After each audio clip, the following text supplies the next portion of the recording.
so I can go ahead and begin. Please.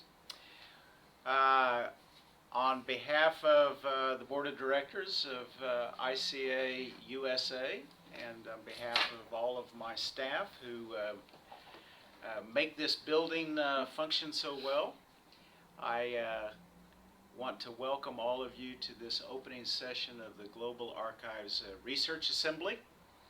I've been asked to just say a couple of words about why I think this is an important event. Every time I turn around, I'm reminded about this, particularly in terms of our current program activities. This past week, we had two people from the University of Illinois at Chicago at the Center for Civic Engagement, much to my surprise, registered and attended the top training program, the TFM. And they came and registered on this from a stimulation that originally happened over 2 years ago. And they came to see our building, and as we walked around the building and told them our story about who we were and whatever, we walked right by the montage that's in the hallway, and right in front of the table that is there where you had all these books and everything. Now, all those archives books, they just appeared one day. Nobody came and talked to me about would it be a good idea. They just appeared. I sort of felt that this was the archives team, the archives team's initiative to make sure that I never forgot the archives was to put it right across from my hall. But on that, we had Town Meeting 76. And the folks from the Center for Civic Engagement, they're very interested right now in trying to talk about something new that they've caught up with, that they hear people talking about: public dialogue and deliberation. And we said, well, you want dialogue and deliberation? Let me tell you about what we did in 1976. We did 5,000 town meetings across the entire country. And anyway, this was very, very, very, very interesting to them. Now, at the same time, they came and went to the top training, and they just loved this. But then they came and asked me, they said, well, how do you practically apply some of this? And particularly given their interest in public dialogue and deliberation, because that's a little bit of a different twist than doing strategic planning for an organization or for a nonprofit organization, which I think is the bulk of how we apply our top programs. But I said, well, let me tell you about what we did in Cedar Rapids 5 years ago in 2009.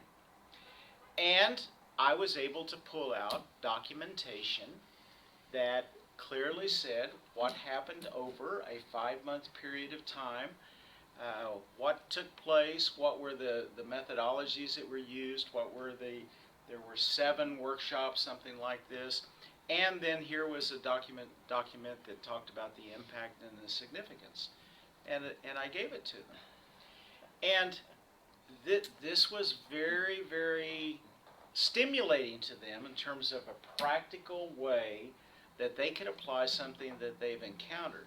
And so therefore, to me, it's the depth of our archives and the energy that represents of past engagement brought forward to the current moment that occasions a whole new dialogue and discussion about how do we move this forward. And with people like the director and assistant director of the Center for Civic Engagement at the University of Illinois in Chicago. Well, to me, this is just a practical reminder of why the archives are a living, breathing reality and why they're important. And I realize that this meeting, and particularly as we're working and have colleagues from all over the world, that this is about not 100. Huh? About 100. About 100, and how many countries? 8 or 12. 8 or 12 countries. 75% Northern Hemisphere, 25% Southern Hemisphere. My point is, I'm giving an illustration of what we experience in terms of the archives here in the United States. I know that that's the same kind of reality that our colleagues in countries all over the world have, both a rich history to share, a rich program activities that they're pushing their horizons on, and therefore I'm going to assume that that same kind of dynamic is true in an international kind of context. So, that's just a very practical reminder for me on why this archives is important, and why we need the ability to, when you talk with people, to be able to quickly and efficiently engage people in that kind of dialogue with the past for the sake of the future. And so I think in that perspective, I especially want to welcome all of you that are here in Chicago, our colleagues around the world who are participating in this virtually. And if it's my role and responsibility and my privilege, I would say I want to declare this Global Archives Research Assembly formally open.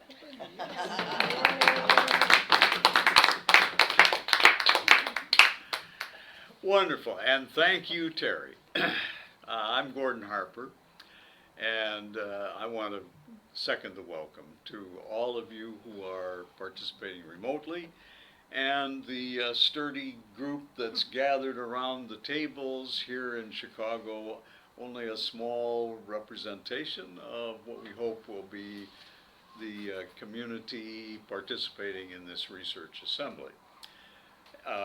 We'll do a quick round of introductions in a moment, but I wanted to start by saying this is the opening of what is a one-week research assembly. We intend to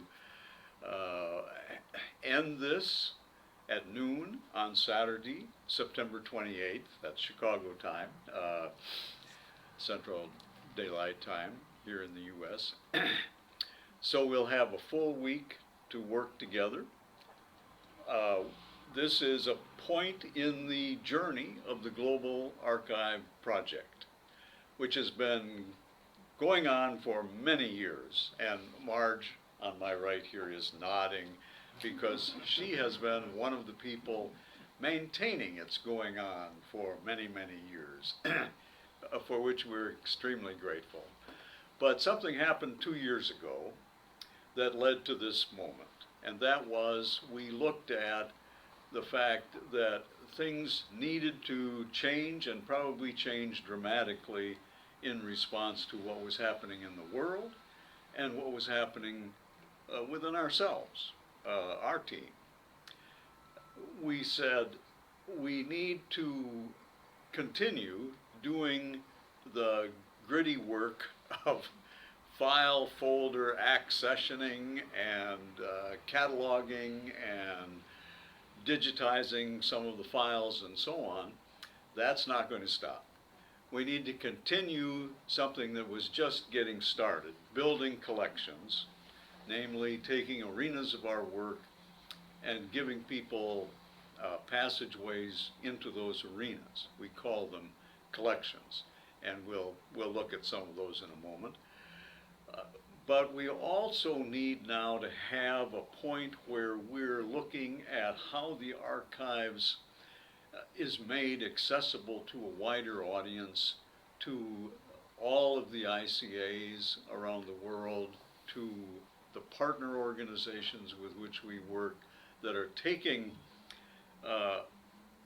aspects that we focused on and showing what those who care are doing today, and how we link what wisdom we have from our experience, learnings, documents, projects with the people who are on the front lines today. So this is focused in a very significant way, and I appreciate your comments, Terry, on the future. While we're working with archival materials, our interest and our attention is on the future. Then it's also on the past, because ICA has always drawn on the long history of the Invisible College, Those Who Care. We studied, as you remember, the Desert Fathers. We studied intentional communities.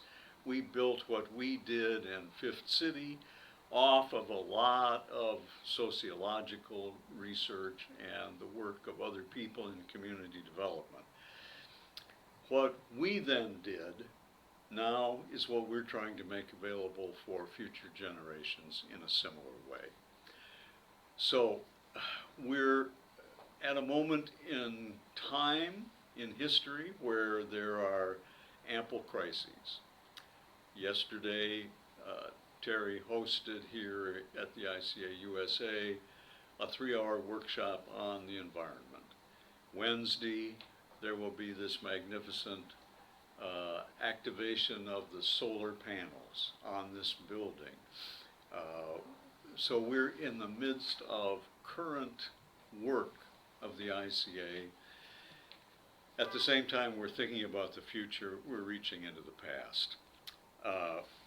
ICA has always been about whatever it's been doing, it's been on behalf of the future. It's been done not just for the moment, but for the sake of those who are to come, and hence the attempt to garner the learnings, the insights, the wisdom from whatever it was that we were doing that could be passed on. So, what I want to say, just a little bit about this week and what's going on, maybe to look first at the symbol of the Global Archive Research Assembly, and you'll notice on the left historical records, processing and managing files, focusing collection research, creating the future of our past. We've also talked about this as claiming the future of our past. Then the knowledge engagement, developing the global networks and finessing the virtual technology. What we'll be doing in the Global Research Assembly is an experiment, and yeah, trust me, it's an experiment. We're working with technology that we fumble at. But this attempt to do recording, to do live broadcasting, to do interactive dialogue with people around this table, but also around in many spaces in many countries, is going to be an experiment over the next few days. So, I want to turn, just having said that, the Global Research Assembly is at the bottom of our symbol. Our daily time design up here, to say a word about how we're going to work this week. We have, this is our opening day, and we're in the process of finding out how many of you want to work on what aspects of the research assembly. Many of you have picked a working group, and we have 5 working groups right now that I want to mention. Some of you are coming to visit, not to work in one of the working groups, but to visit some of the events that will happen during this week, and that's great. We welcome that. Some of you will be looking at recordings or materials generated by the research assembly groups later on, and we welcome you to do that. So however you choose to participate, you are most welcome. But we're going to, tomorrow will be largely a team formation day. We'll be looking at who has joined which of the teams and trying to communicate with them in a kind of initial formation mode so that we can work together during the rest of the week. Monday we'll actually turn to our foundational historical records team and we'll look at what their task is, what their task has been, what they've done to make it possible for you, for all of us, to access these archival records now and make use of them, and how perhaps you can contribute to the archival records from wherever you are without having to come to Chicago, bring your your boxes of materials and so on. Anyway, look for some surprises from the Historical Records Day. The second day is focused on imaginal education. And this is one of the arenas where we have tried to take the work of the past and throw it way out into the future, to find groups that are working cutting edge on education today and connect those two in a dialogue. We'll be focused during that day on some of these experiments, and they'll be going on in the different time zones around the world. So we'll hear more about that as we get to it. Wednesday is, you see the starburst there in the time design. That's when we all look up to the heavens, actually to the roof of the ICA Green Rise building here in Uptown, where some of us have been watching with great interest the laying of the solar panels. And the switch will be thrown, the power will flow from the solar panels, if not into Terry directly, at least Something will happen. the power grid of this building. And there will be people lined up to watch from distinguished quarters of our great city of Chicago. The afternoon will be a share fair where we will honor the work of this building in its current manifestation. The people we call the tenants, who are the nonprofit organizations that make up the community of this building, in a way that I don't think we ever imagined when we started Fifth City, that we would have a huge building that was a community made up of organizations, one of which is the ICA USA. But we're going to find out more about what these organizations are doing on that day. I'm looking forward to it. We'll also have a table to share the ICA's work and the ICA Archives activity. Thursday, we're going to move into the social process arena, another aspect of our work that we're throwing out into the future. Many of you remember or have seen the triangles that try to describe how societies work in any time in history, in any organization, and how it's possible to occasion change in the midst of the dynamics of society.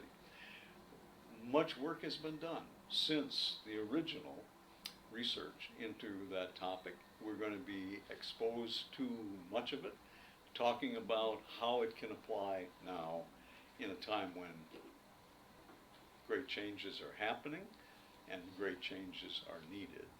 So look forward to that. Friday will be the day in which we focus on, now what? The future of the archives. Out of all of the conversations, presentations, interaction, work that gets done during the research assembly, we'll step back and say, okay, this is a transition time for the archive team. We can't do what needs to be done just with a few volunteers coming to Chicago on occasions and working together here with the files. We need a whole new way of imagining completion, what completion of the task might look like. And whether that's digitizing everything in the basement, God help us, and turning it into online accessibility, or it's a new way of approaching the task of collection building and reaching out to new communities of those who care. We want to have some very hard proposals ready, concrete proposals ready by the end of the research assembly. Saturday will be our close. We will close during the 9 to 12 hour of Saturday morning and celebrate our work together with you. We'll look for ideas about next steps and where we go from here, and we'll have ideas to share about that. I think the working groups will be you've received information about those. I don't know if we can bring the working groups up at the moment, but they're the ones that we've talked about here on the time design. Any of you who are interested in working on one of those working groups, if you could send an email to any of us on the archive team. Most of you have received a letter or an invitation as to how to do that. There's an actual survey monkey that can be filled out. If you have any questions, call, email, drive to Chicago and collar one of us, whatever is needed.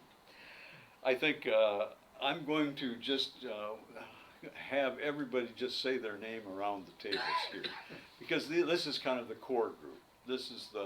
We're the support team here for this Global Archive Research Assembly, and God bless the people who have come in from wherever to be part of this on site here in Chicago, as well as you who are participating remotely.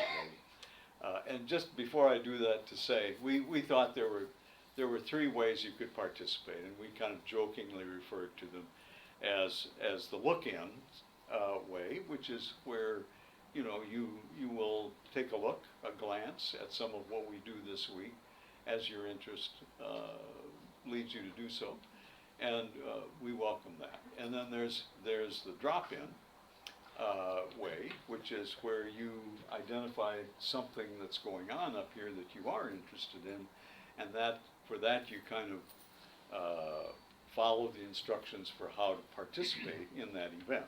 And it's a little like our old collegiums, where there'll be a presentation and then a discussion after an interaction and so on.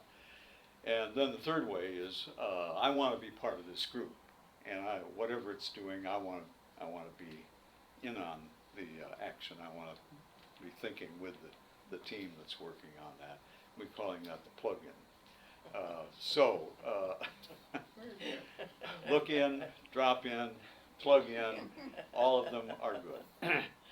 So I'm going to just, I'm going to start with this person on my right here, and if you'll look toward the screen there, this is Marge Philbrook. Say just a quick word, Marge. Well, when did you start working on the archives? Oh, my name is Marge Philbrook. When did I start working on the archives? At the impetus of my husband wanted to come work on the archives. In 1995, we returned to Chicago because he was interested in working on the archives. And I've been here ever since. For some of that time, I was also holding a job with the Institute, in which I managed the conference center. But since 1995, I've been working with If we had an award to give, it would be to Marge for the longest service. Oh, and I'm also the oldest one around. Nobody can beat me. All right. Or a room to name. Yes. Okay, going around the circle. Oh, great.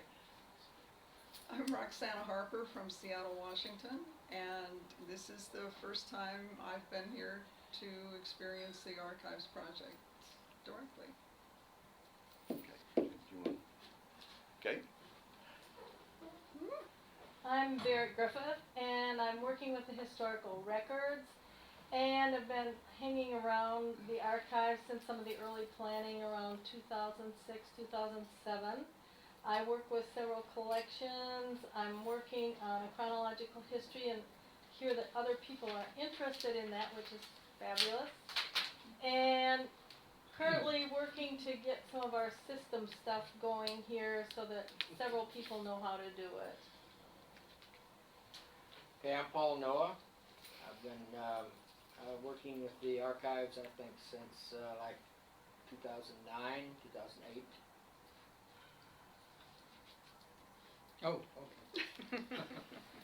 Hi, I'm Jack Gillis, recently arrived from Mexico, and I'm working primarily with a team of folks that are interested in the social process work. And it's more than simply the triangles, it's a question of the ability to communicate those triangles in an imaginable way and the contexting of them in a larger context and so on.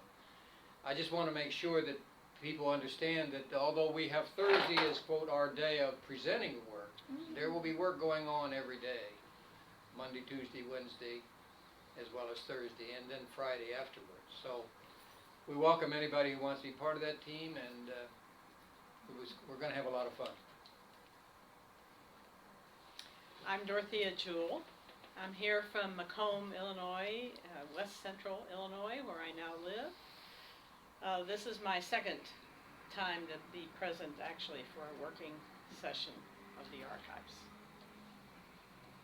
My name is Jean Long, and I moved here in 2010 to become part of the archive team, and I live on the 7th floor here in the building.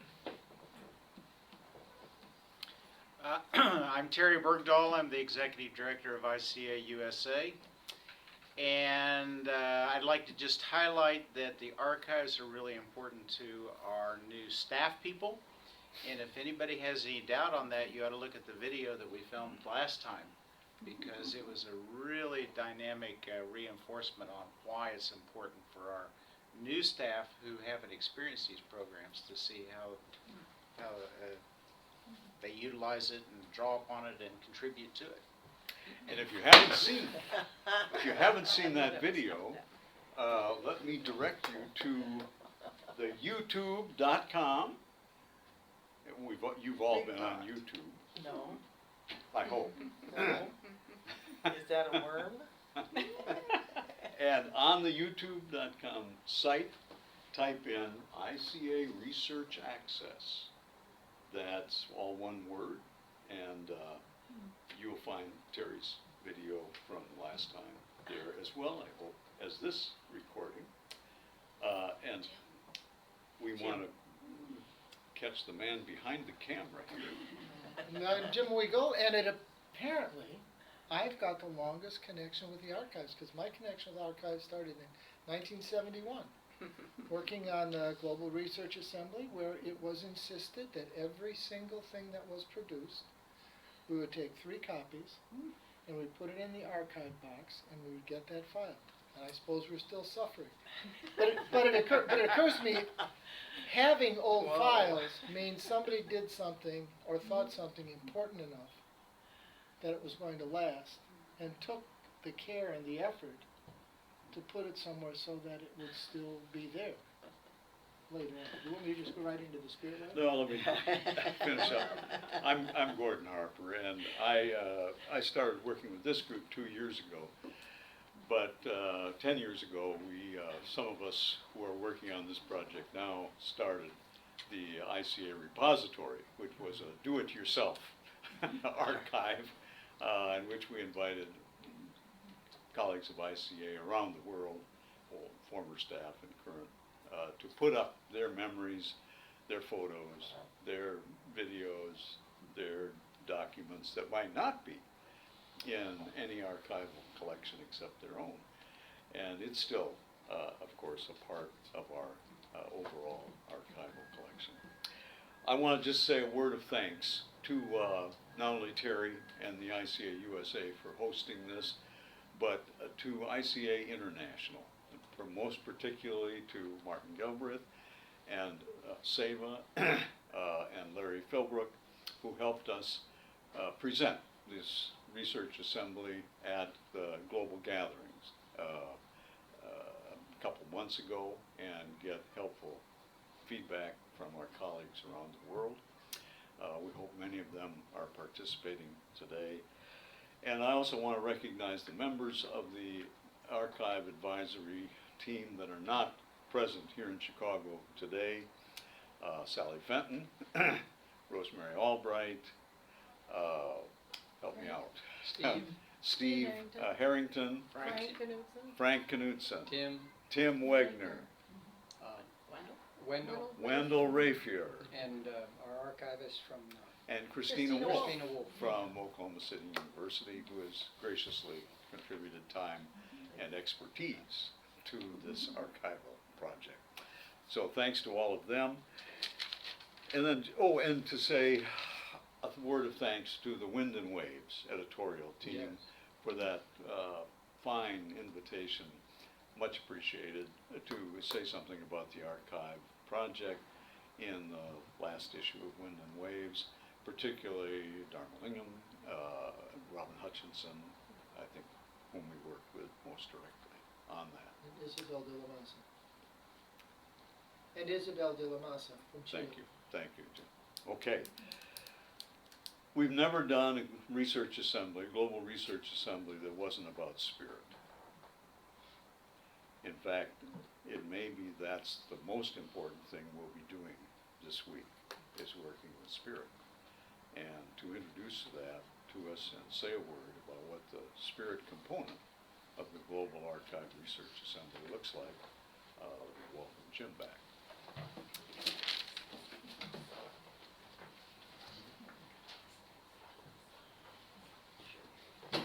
You'll find all this on the website, the Wedgeblade WordPress website, and we're trying to post that link as many different places as we can.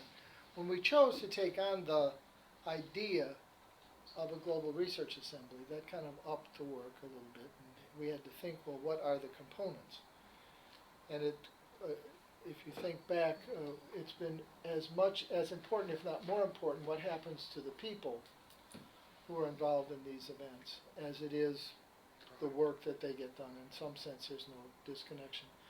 So we had a small team working to design a simple spirit life.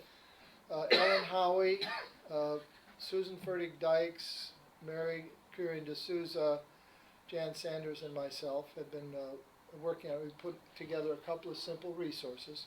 One that just fell off the wall. We want to investigate, as a part of our research, we want to take the time to step back and understand how we're being pressed to recreate ourselves. Without some recreation of who we are, we don't have a rich enough imagination to grasp what's really possible in the future. In some ways, this is a struggle for all of us. So that's going to be an important piece, and Jan Sanders is going to work with us in a couple of sessions around growing a new sense of leadership, which is some work that came out of the Nepal ICA International Conference. And I was hoping, it occurred to me, Terry, that might be a good point to involve some of the ICA staff if they would have the time and a dialogue with her around that notion. Might be interesting. Second, Spirit Life has always had also to do with stepping back and trying to understand afresh, hitting the refresh button on our identity, who we are. And back a couple of years ago, as Terry was struggling with articulating who and what ICA is, he put together a little 4x4, which is available online, trying to say from a historical perspective who ICA is now. So we're going to want that up around for us to be thinking about who are we now, what do we do, how do we operate, what do we know, what's the same and what's different. And the third key element is just a pause that refreshes. And so we've created a design dividing the 24 hours into 7 chunks of time, all through the day and all through the night.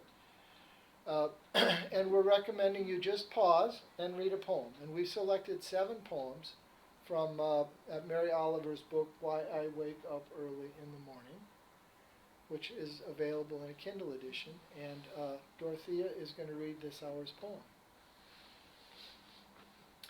I would like to write a poem about the world that has in it nothing fancy, but it seems impossible. Whatever the subject, the morning sun glimmers it. The tulip feels the heat and flaps its petals open and becomes a star.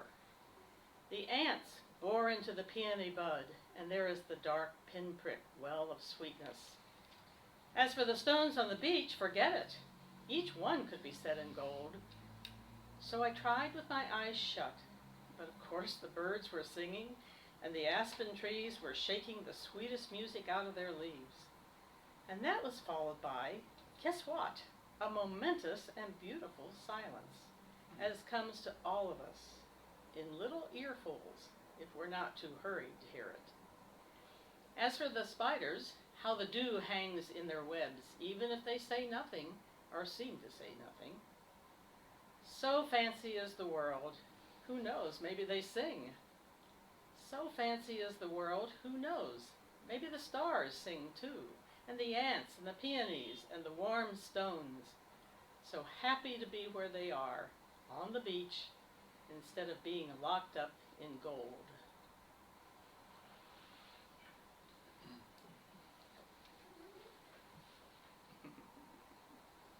All these resources are available on the website, so we can all connect with them. We've got a Kindle edition of the book here, so whenever the Spirit moves us, we can simply read these poems. And I'm sure a lot of you have other poems, so feel free to sneak them in and read them. I'll be also working with the tech team this week, along with Gordon, trying to keep at the question of how we keep everyone connected and provide links to the website and other places for you to be involved. And also I think I'm going to be working a bit with a small group of people that's actually a 6th working team that's going to be working on the Global Academy. Just trying to begin the process of understanding what's there and what riches might be available for the future. The question we're asking is what gives shy persons the strength to stand up and do what needs to be done? Because it seems to be there's a lot that needs to be done, and there's always need of more people standing up, and some of us still are a little shy.